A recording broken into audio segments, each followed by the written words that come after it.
एक बार की बात है कि एक राजा और उसका वजीर दोनों बहुत मुश्किल में थे क्योंकि दोनों के कोई बेटा नहीं था। दोनों की यह एक सी मुश्किल उन दोनों को एक दूसरे के और करीब ले आई थी।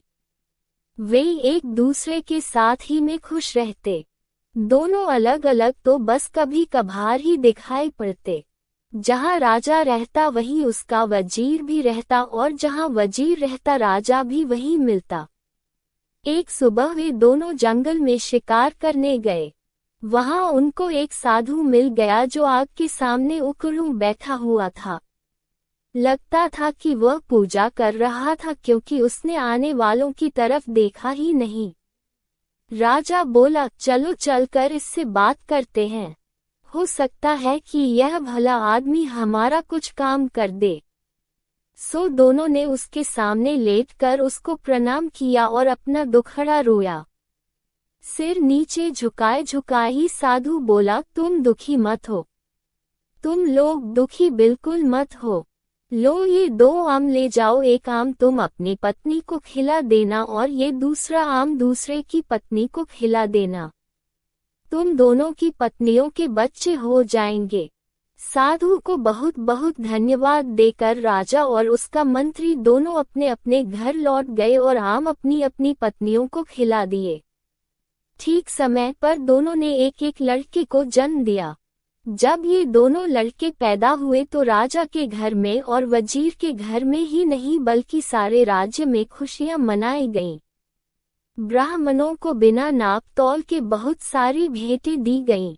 गरीब लोगों को खाना खिलाया गया। सारे कैदी छोड़ दिए गए। देश में ऐसा समय पहले कभी किसी ने नहीं देखा था। जैसा कि सोचा जा सकता है, दोनों घरों में दोनों बच्चों की खास देखभाल की गई। जब वे बहुत छोटे थे तो उनकी देखभाल के लिए कई दाइयां रखी गईं और जब वे कुछ बड़े हो गए तब उनको कई टीचर पढ़ाने के लिए रखे गए। उनको सब तरह की शिक्षा दिलवाने के लिए किसी पैसे या कोशिशों में किसी तरह की कोई कमी नहीं बरती गई। इससे वे दोनों शिक्षा और कला दोनों में बहुत अच्छे निकले। अपने पिताओं की तरह वे भी आपस में एक दूसरे से बहुत प्यार करते थे और दोनों अक्सर साथ साथ ही रहते। एक दिन वे दोनों शिकार खेलने के लिए एक साथ जंगल में गए। वहां वे दोनों घंटों तक शिकार की खोज में घूमते रहे। काफी देर बाद राजकुमार बहुत थक गया और उसे प्यास भी लगाई। वे अपने घोड़ों से उतर गए और उन्होंने अपने अपने घोड़े एक पेड़ से बांध दिए। राजकुमार वहीं घोड़ों के पास बैठ गया और वजीर का बेटा पानी की खोज में चल दिया। उसको जल्दी ही एक छोटी सी नदी मिल गई। वह राजकुमार की प्यास को तो भूल गया और उस नदी के स्रोत को ढूंढने चल दिया। वह 1-2 मील ही गया होगा कि उसको उसका स्रोत मिल गया। वहां उसने एक बहुत सुंदर परी को एक शेर के सहारे बैठा देखा। उसने ये भी देखा कि वह शेर उस परी से डरा हुआ था। ये दृश्य देखकर तो वह आश्चर्य से चौंक गया और इसे बताने के लिए राजकुमार के पास दौड़ गया। साथ में उसने राजकुमार को पिलाने के लिए थोड़ा सा पानी भी साथ ले लिया। जब वजीर का बेटा राजकुमार के पास पहुंचा तो राजकुमार ने पूछा, अरे इतनी देर तक तुम कहाँ रह गए थे? और तुम ऐसे डरे डरे से क्यों दिखाई दे रहे हो? तुम्हें क्या हुआ है?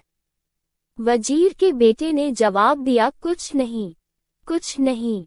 राजकुमार बोला, कुछ तो हुआ है। तुम्हारा चेहरा बता रहा है कि तुम्हारे साथ जरूर ही कुछ हुआ है।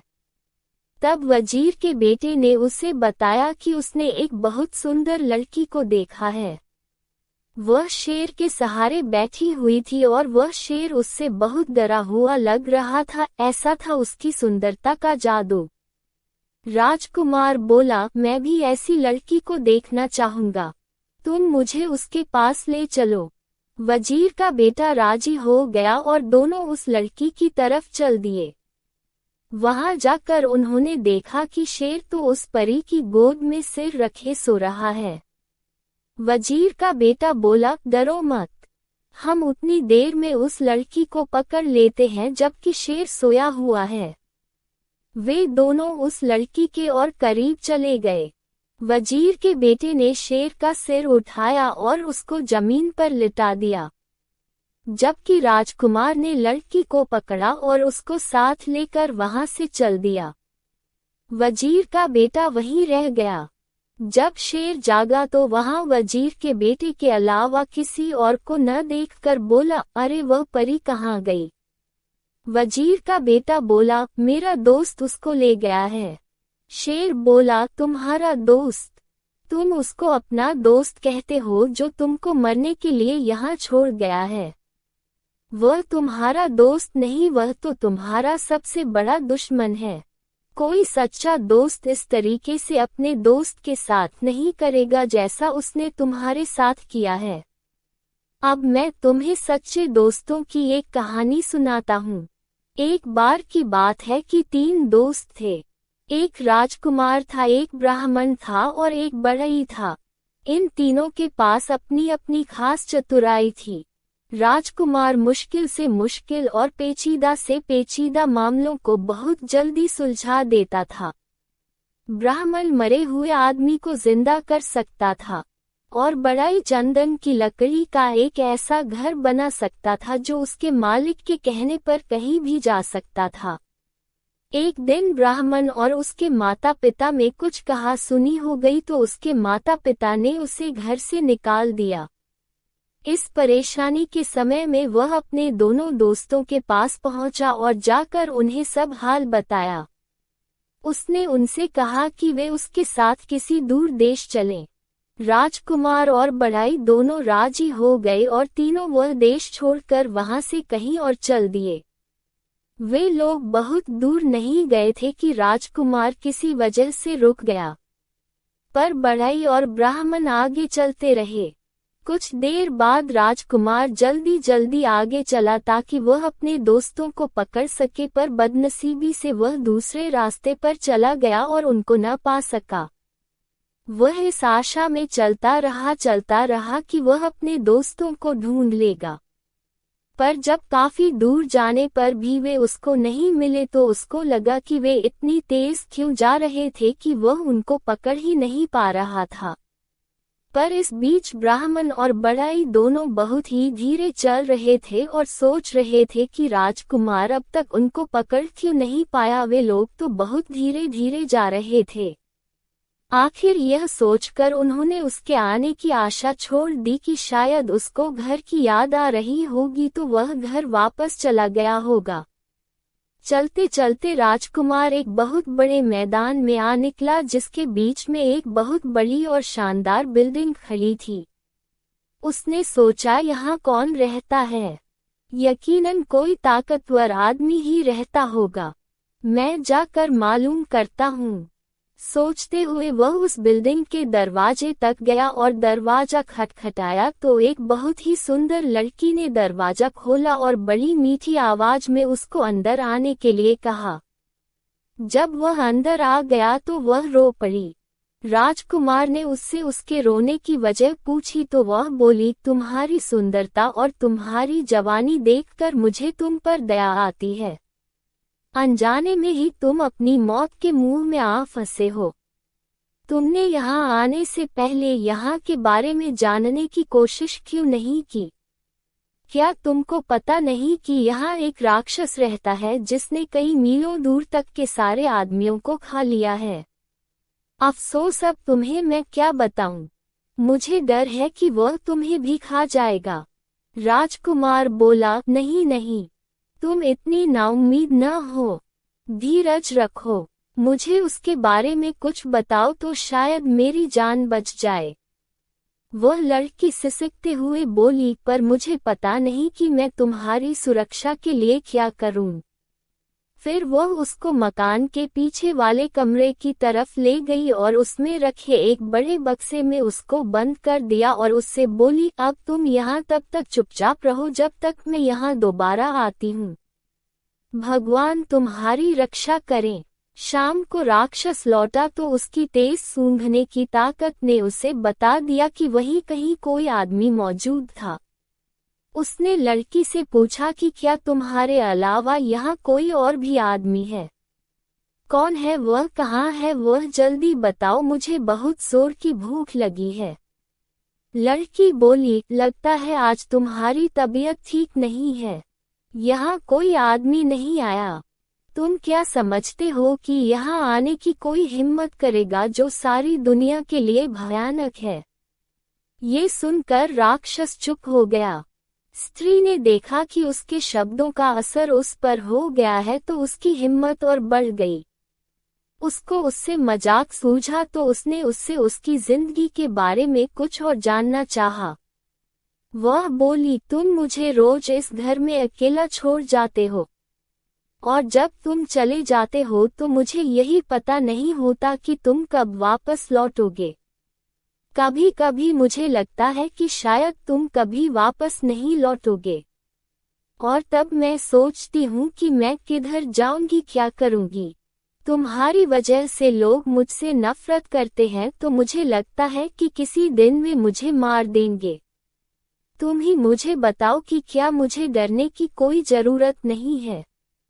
राक्षस बोला, प्रिय रो मत, तुम्हें डरने की कोई जरूरत नहीं है क्योंकि मैं कभी नहीं मरूंगा। फिर उस बिल्डिंग के एक बहुत बड़े खंभे की तरफ इशारा करते हुए वह बोला, जब तक ये खंभा न टूट जाए मैं नहीं मर सकता। पर यहाँ कौन है जो ये बात जाने? अगली सुबह जैसे ही राक्षस बाहर गया वह लड़की गई और उसने राजकुमार को आजाद कर दिया और उसको रात वाली सारी बातें बता दी। राजकुमार यह सब सुनकर बहुत खुश हुआ। वह बोला, बस यही समय है, मैं इस खंभे को तोड़ देता हूँ और उस राक्षस को मार देता हूँ।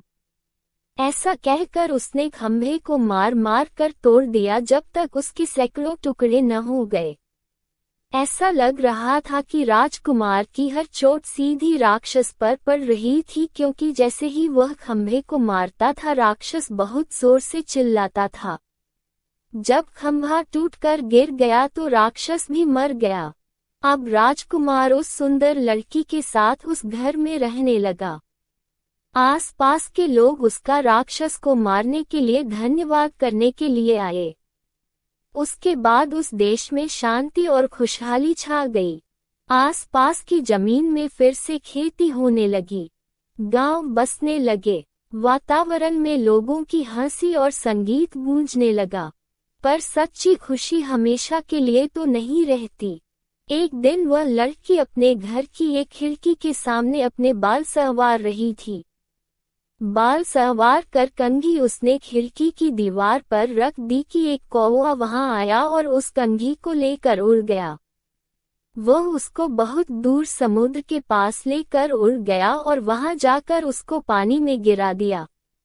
वहां उसको एक बड़ी सी मछली ने निगल लिया और इस मछली को इत्तेफाक से एक मछियारे ने पकड़ लिया। उसने देखा कि मछली बहुत बढ़िया थी सो उसे वह राजा के महल में राजा के खाने के लिए दे आया। जब रसोइया मछली साफ कर रहा था तो उसको उसके पेट में एक कंघी मिली। उसको ये बड़ा अजीब सा लगा सो वह उसको राजा के पास ले गया। राजा ने जब वह कंघी देखी तो उसने उसके मालिक से मिलने की इच्छा प्रकट की।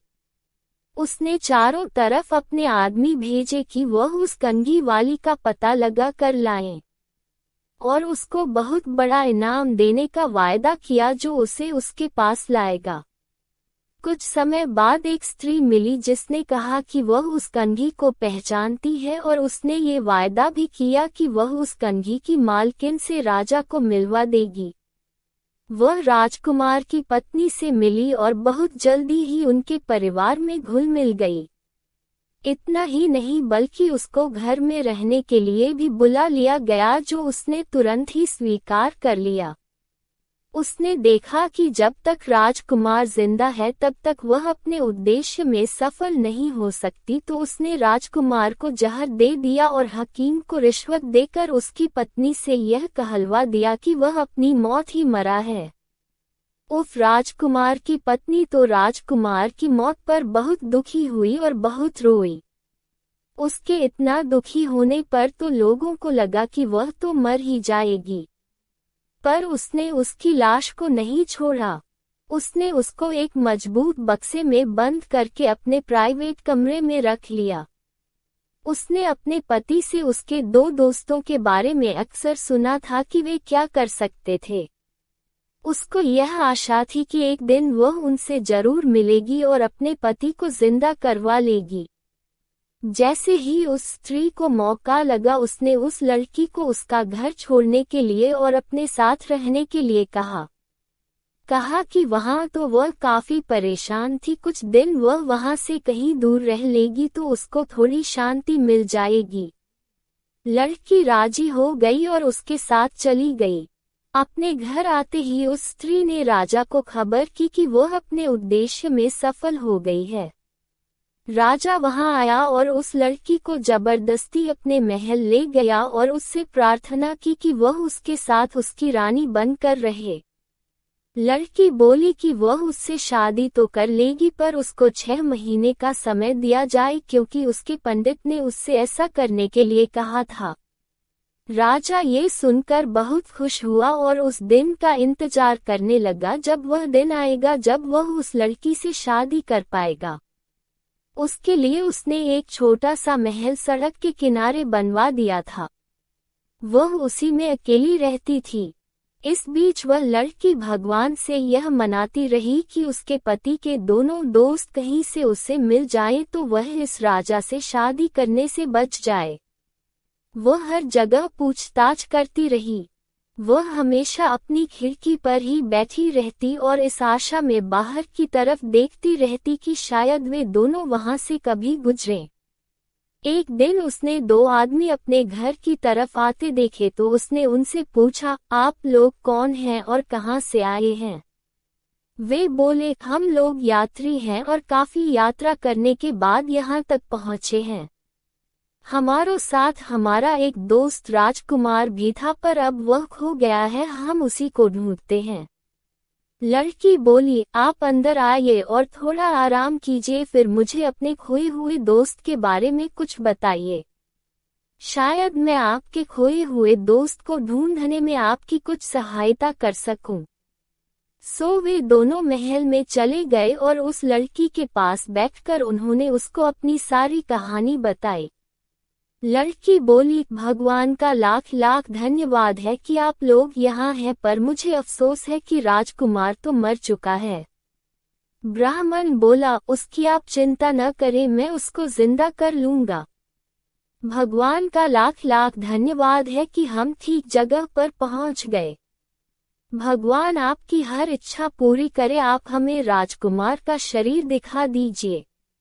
लड़की बोली, पर जरा ठहरिए, हमको बड़ी सावधानी से काम लेना है। इस देश के राजा को मुझसे बहुत प्यार हो गया है। मेरी प्रार्थना पर वह शादी के लिए 6 महीने तक मेरा इंतजार करेगा। 6 महीने पूरे होने वाले हैं और 6 महीने पूरे होते ही वह मुझको यहाँ से ले जाएगा। हम लोगों को बहुत ही सावधानी से काम करना है क्योंकि राजा ने मेरे चारों तरफ बहुत सारा पहरा लगा रखा है। जो कुछ भी यहाँ होता रहता है ये पहरेदार जाकर राजा को सब बताते रहते हैं। मुझे यकीन है कि आपका यहाँ होना भी राजा को पता चल गया होगा। अब देखना यह है कि हम यहाँ से निकले कैसे। बड़ाई बोला, मैम आप डरिए नहीं, अगर आप मुझे जरा सा चंदन की लकड़ी का टुकड़ा ला दे तो मैं उससे एक ऐसा महल बना दूंगा जो उसके मालिक की इच्छा पर इधर से उधर आ जा सकेगा। लड़की बोली, ठीक है, मैं देखती हूँ।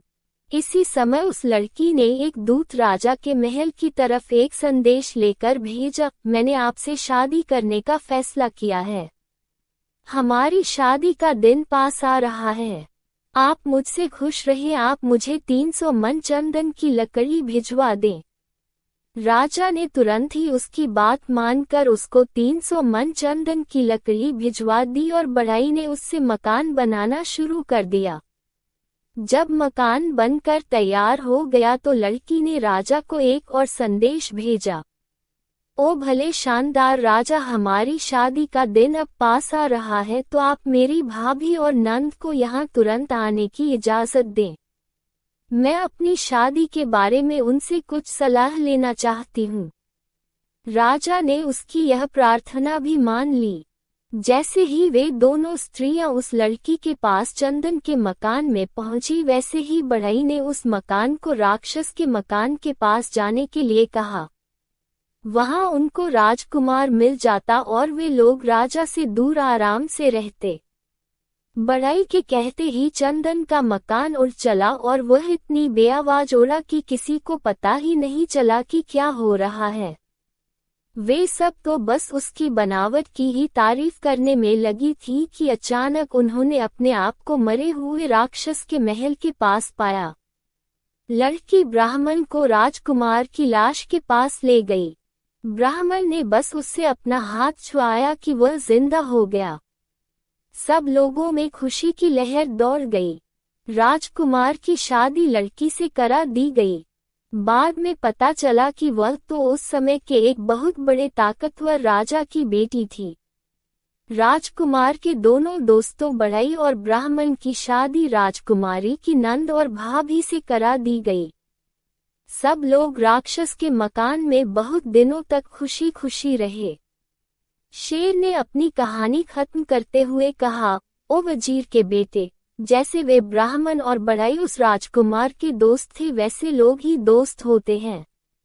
राजकुमार की तो तुम बात मत करो, जो खुद तो परी को लेकर चला गया और तुमको यहाँ मरने के लिए छोड़ गया। उसको तुम अपना दोस्त मत कहो, वह तुम्हारा दोस्त नहीं है। खैर, तुम मरोगे नहीं, मैं तुम्हें कोई नुकसान नहीं पहुंचाऊंगा। तुम अपने घर जाओ और शांति से रहो। और वजीर का बेटा वहां से चला गया। ऐसी ही दिलचस्प और मजेदार कहानी सुनने के लिए हमारे YouTube चैनल एनिमेशन गाइड को सब्सक्राइब करके बेल नोटिफिकेशन को भी ऑन कर लीजिए।